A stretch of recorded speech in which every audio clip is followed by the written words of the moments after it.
Welcome, Drink with James, episode 88.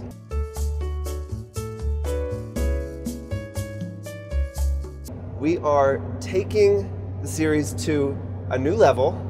We are elevating things. We are on a Netjets flight right now, back from Palm Beach. We were down there for the polo match with the Four Seasons and Netjets. I got 4 of our bloggers back here. Ladies, say hi. Hi. That's them. And I have a glass of champagne. I just had lobster and crab and sushi and shrimp on a plane. So for me, things are going quite well.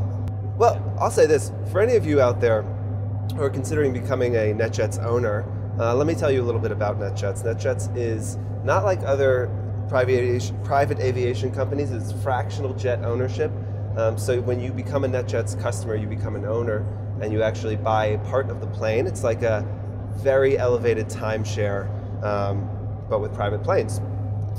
So should you have the money to make this happen, as someone, this is maybe my, how many flights do you think I've been on, Amanda? 6? This is my 6th or 7th flight, and it shockingly gets nicer and nicer every time. And I was flying to meet them. I'm usually a Delta man, and I got shoved off onto American, which is essentially a Greyhound bus, and I was in the middle row, in like middle seat, and like 34B, and it was a total nightmare. And now I'm ensconced in luxury, and it's quite a bit better for me. So we're down for the polo. We watched it yesterday.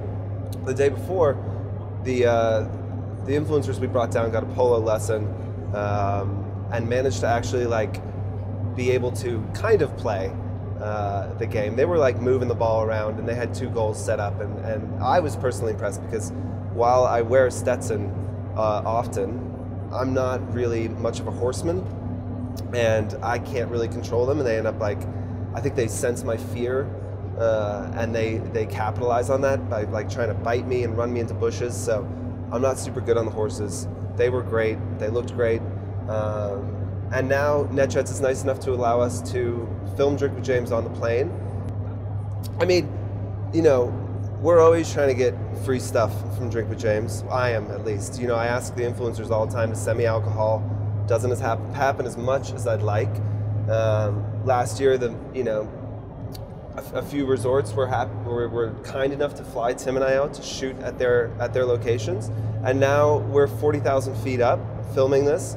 I think that more businesses need to rally around Drink with James and allow us to do these kinds of things, so that we can continue to film in ridiculous locations. With that, we'll go into questions.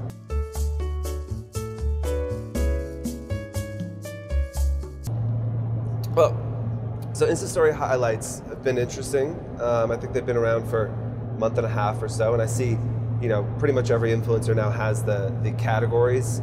They'll have fitness or beauty or vacations or whatever it might be. And we talked about before how, it could be a good way to help brands get a little bit more value is to, when you do a larger campaign with a brand, keeping that in your Insta Story highlights for a little bit.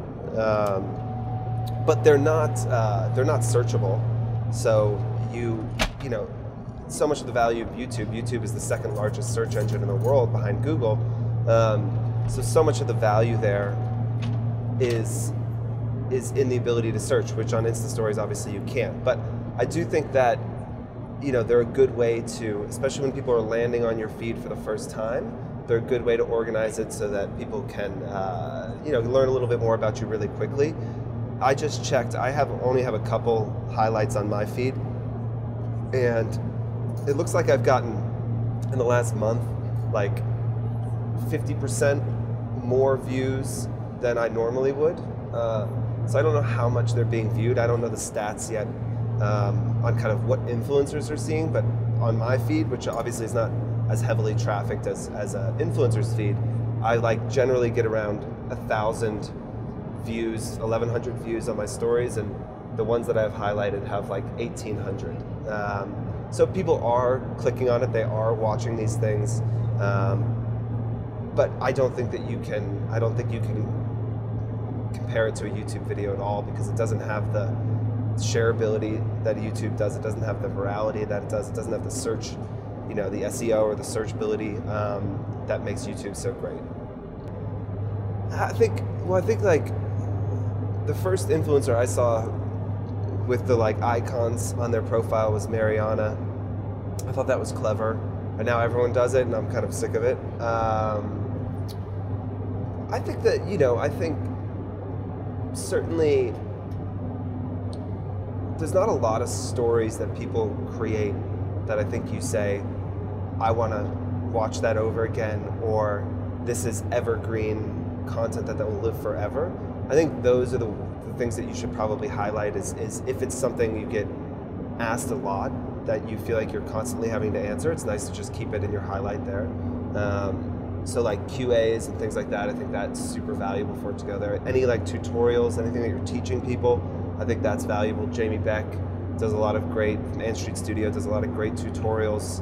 I'm not sure if she has those saved in her highlights, but that feels like something that people would legitimately want to come and be able to see. There's so much value that she's providing in those Insta stories that it's nice to be able to save it.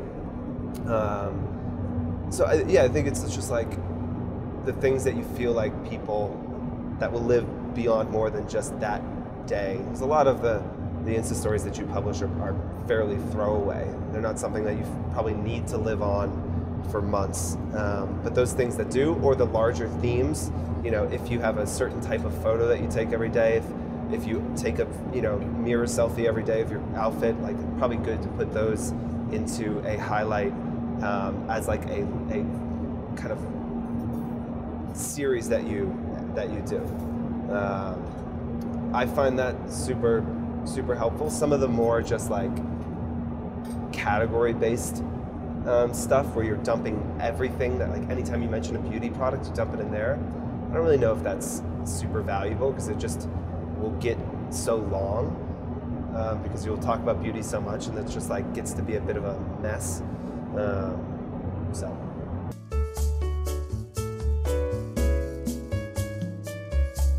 How do you monetize your Insta stories? Insta stories, impressions wise, get pretty similar amount of eyeballs on it that a Instagram does. Probably 20 or 30% less on average, what I'm seeing. So there's a huge amount of value in stories, especially if you have a big feed and you are already doing a lot of sponsored content. We at Forecard, we do a good amount of campaigns now where we're just doing Insta stories because it's quite a bit cheaper, because it's easier, because influencers also are less precious with their Insta stories, because maybe you publish 5 to 20 a day depending on what you're doing. So if you think about your Instagram feed, that's 30 to 35 photos a month, and you're doing that in 2 days on Insta stories, there's just a lot more real estate there. People are like, it's a lot easier to kind of cover more brands. As far as monetizing it, I don't think you can really, unless you're huge, don't think you really can sell one Insta story. The value of an Insta story, I think, is in the series of them, a few back to back. But I definitely think that you should be trying to go out there and sell it. And when brands, if they come to you and you say, okay, I usually charge 1,000, and they say I have 500, that's a good place to be like, well, okay, I can't sell you an Instagram, but we could do something on Insta stories. So that's probably like the low-hanging fruit, easiest place to go. But it's also nice, could be an upsell on a campaign. If someone just wants an Instagram, you can say, okay, I could do that, and I'm gonna, you're probably gonna post something on stories. Oh, a little bit of turbulence. Hold, please. Yeah, if you do a sponsored Instagram, you're probably going to cover it on stories regardless, but maybe you could roll up like a larger Insta story that spoke to some of the other key messaging of the product. You're actually using it, you're trying it on, if it's a piece of clothing, you're styling it in different looks on your stories, but you kind of have the final one that you push to in your Instagram. So I think you could use that strategically to try and upsell brands that are coming for you to just for an Instagram.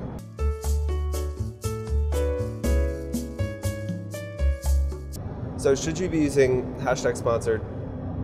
on gifting campaigns or if you get gifts. So I'll preface this, and I'm sure our lawyers will appreciate this, that like this is not legal advice. I'm not a lawyer.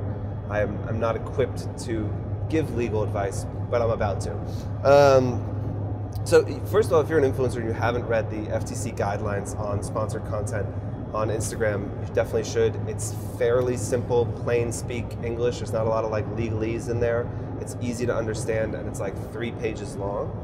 The only thing the FTC needs you to do is to divulge that you have a relationship with that brand. So, you know, if I was to stay in line with, well, for instance, the beginning of this video, I said that, you know, Netjets was kind enough to, you know, to allow us to come on this plane and shoot this, and that we were working on a project with them. That's enough. You just have to say that you have a relationship with them. You have to, you know, if you did something gifted and you say, this brand sent me this thing to try out, that's enough for the FTC to like have you pass FTC guidelines. The safest thing is to put hashtag sponsored or hashtag ad.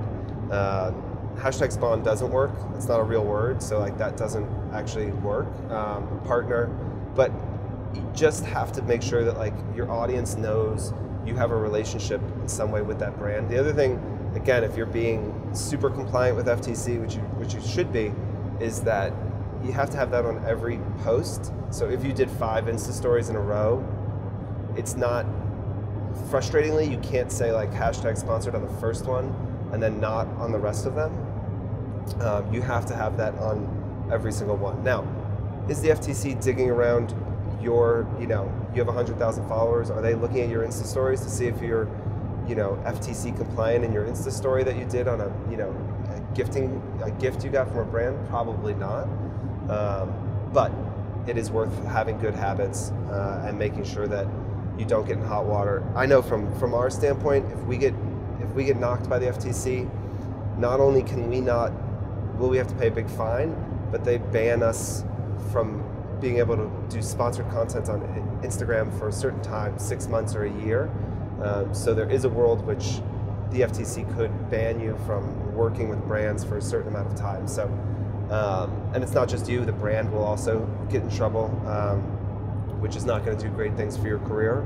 If you know, see like cause an enormous brand to not be able to work with influencers for 6 months, not a great way to ingratiate yourself to the larger brand community. So read it. It's like 2 pages long. Maybe we'll put a link in the YouTube, in the like comment section to it, because it's a fairly simple read, and they give examples of captions that work and captions that don't work. But long story short, if somebody gives you something, that is, you do have to disclose it in some way. Look, we are, you know, starting our initial ascent soon. There is more champagne to drink. Everyone's having to be quiet right now because I'm running my mouth, so I'm going to stop doing that. Thank you to Netjets and the Four Seasons for this trip. Thank you to the influencers who came along, who completely slayed it. They will throw their Instagrams in the comments as well. You should go see the stuff they've been posting this weekend. It's fantastic. Cheers.